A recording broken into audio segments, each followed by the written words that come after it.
ආයි coming soon කෙනා වෙනුවෙන්ද? කඳුළුත් ආවා. එක්දරු පියකුවන ලකී චතුරංග මයා වෙත.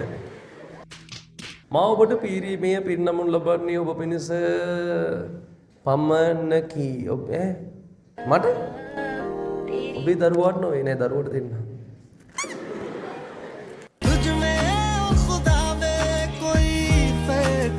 जाने हम तो दीवाने दीवाने तेरे दीवाने दीवाने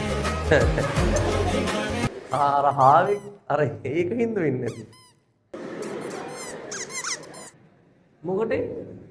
ආයි coming soon කෙනා වෙනුවෙන්ද?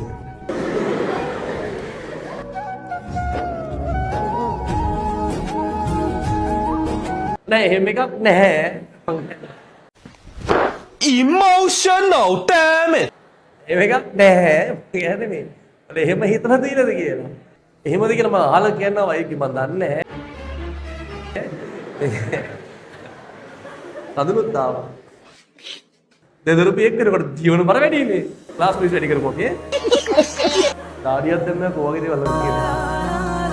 ආදර පුතේ නුඹ එනතුරු මග බලන්නේ අම්මයි තාත්තයි